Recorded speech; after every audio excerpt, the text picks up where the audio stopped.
वर्णमाला। तो इसके अंतर्गत हम पढ़ेंगे वर्ण की परिभाषा, वर्णमाला की परिभाषा और वर्णमाला के भेद कि वर्णमाला जो है वो कितने प्रकार के होते हैं और इसके अभ्यास प्रश्नों को हम हल करेंगे। अब पढ़ेंगे हम वर्ण की परिभाषा। हमारे मुख से विभिन्न प्रकार की ध्वनियां निकलती है, इन्हीं ध्वनियों को वर्ण कहते हैं।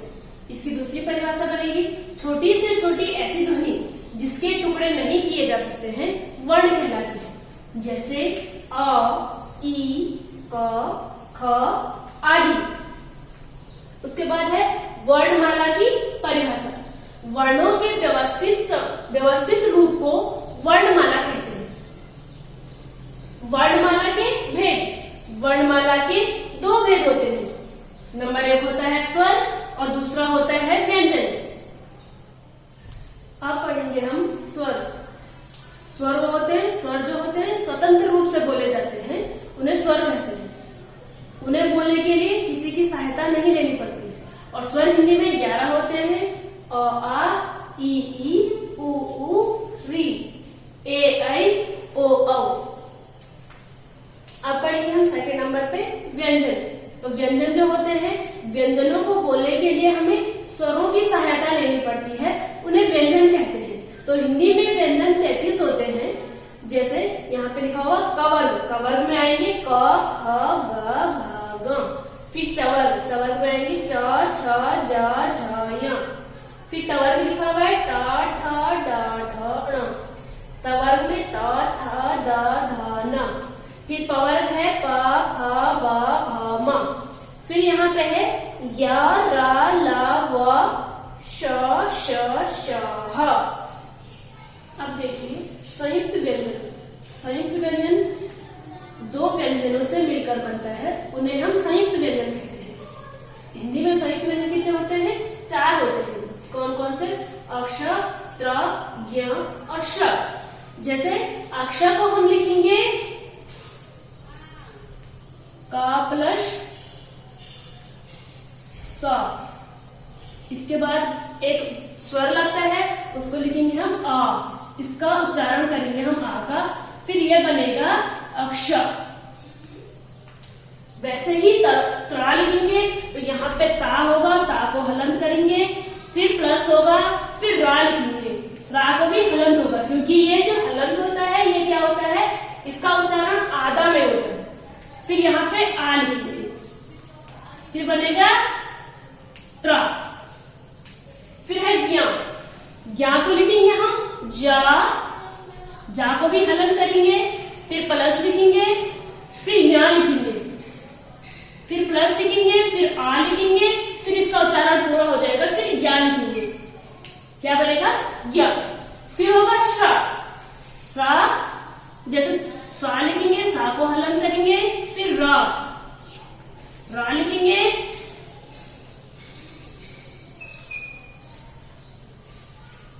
आ, इसको बनेगा श। जैसे कि इसमें होता है क्षमा, मानते हैं हम क्षमा, तो यहाँ पे क्या बनेगा, जैसे पत्र लिखते हैं तो त्रा बनता है ना, तो त्रा बनेगा। फिर यहाँ पे ज प्लस यहाँ होगा ज्ञ, फिर श प्लस रा होगा श, यानी कि श्रम। इसमें ज्ञ, क्षमा, पत्र, ज्ञान और श्रम, इन शब्दों से बनता है, यह संयुक्त व्यंजन कहलाता है। फिर यहाँ पे अयोगवह ध्वनियां, यानी कि ये जो ध्वनियां है अंग, आह, अंग, अ।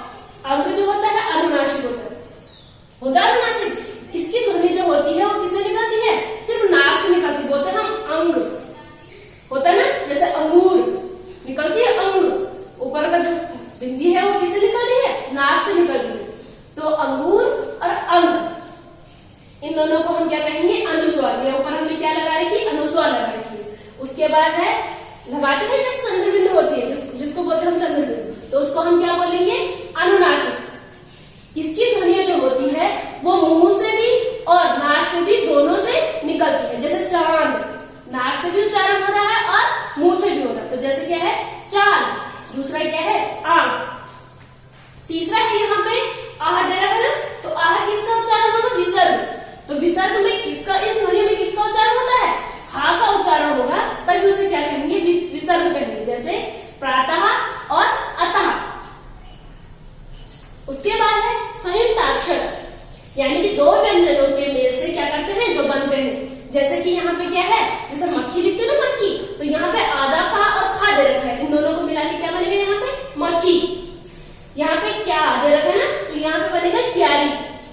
बाद है द्वित व्यंजन।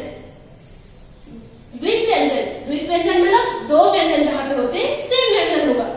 जैसे यहाँ पे दो व्यंजन दे रखे ना, दे रखे, और यहाँ पे भी क्या दे रखा है, चार पे डबल दे रखा, तो यहाँ पे होगा गुब्बारा और बच्चा। अब हम इसके अभ्यास प्रश्नों को हल करेंगे। तो यहाँ पे पहला प्रश्न है, निम्नलिखित वाक्यों को सही शब्द से पूरा कीजिए। तो यहाँ पे पहला है, छोटी से छोटी ध्वनि जिसके टुकड़े ना किए जा सके उसे क्या कहेंगे, वर्ण, उसे वर्ण कहते हैं। तो दूसरा है यहाँ पे, वर्णों का व्यवस्थित रूप क्या कहलाता है, तो क्या कहलाता है, वर्णमाला। वर्णमाला। तीसरा है, स्वर गिनती में कितने होते हैं, 11। चौथा है यहाँ पे, सभी व्यंजनों में स्वर की ध्वनि का समावेश होता है। किस स्वर की ध्वनि का समावेश होता है, आ। प्रश्न नंबर 2 है, अ ध्वनि के 2 शब्द बनाइए। तो अ ध्वनि के क्या बनाने हमने, 2 शब्द। तो पहला क्या होगा, कॉपी। दूसरा क्या बनेगा, डॉक्टर। यहाँ पे तीसरा प्रश्न है, निम्नलिखित संयुक्त व्यंजनों से एक एक शब्द बनाइए। तो यहाँ पे व्यंजन दे रखे हैं संयुक्त, 2 व्यंजन दे रखे हैं, सहायता से हमने क्या करनी है, व्यंजन बनाना है। तो क्या से बनेगा, क्यारी। दूसरा है यहाँ पे इस तो दे रखा है, तो यहाँ पे बनेगा स्तर। तीसरा है यहाँ पे प्या दे रखा है, तो क्या बनेगा इससे, प्यारी। यहाँ पे दे रखा है न्याय, तो यहाँ पे क्या बनेगा, एक शब्द बनाना है तो न्याय बनेगा। यहाँ पे चौथा नंबर है, निम्नलिखित संयुक्त अक्षरों का प्रयोग करके एक शब्द बनाइए। इन संयुक्त अक्षर दे रखे हैं, तो इनकी सहायता से हमने क्या करनी है, एक एक शब्द बनाना है। तो यहाँ पे अक्षर दे रखा है, तो छ से क्या बनेगा, क्षमा। दूसरा है त्र से क्या बनेगा, पत्र। ज्ञा से क्या बनेगा, ज्ञान। चौथा है यहाँ पे श से क्या बनेगा, श्रम। अब यहाँ पे प्रश्न नंबर 5, रा के विभिन्न रूपों का प्रयोग करके 2-2 शब्द बनाएंगे। तो यहाँ पे रा दे रखा है, रा से क्या बनता है, रात। दूसरा बनेगा रजत। यहाँ पे है रा, दूसरा रा दे रखा है, तो यहाँ पे ये रा कहाँ लगेगा, ऊपर लगेगा, पर्व। और क्या होगा, कर्म। यहाँ पे तीसरे नंबर का रा दे रखा है, जो पांव पे लगता है, प्रकाश और क्रम। फिर यहाँ पे दे रखा है र, तो यहाँ पे बनेगा ड्रम और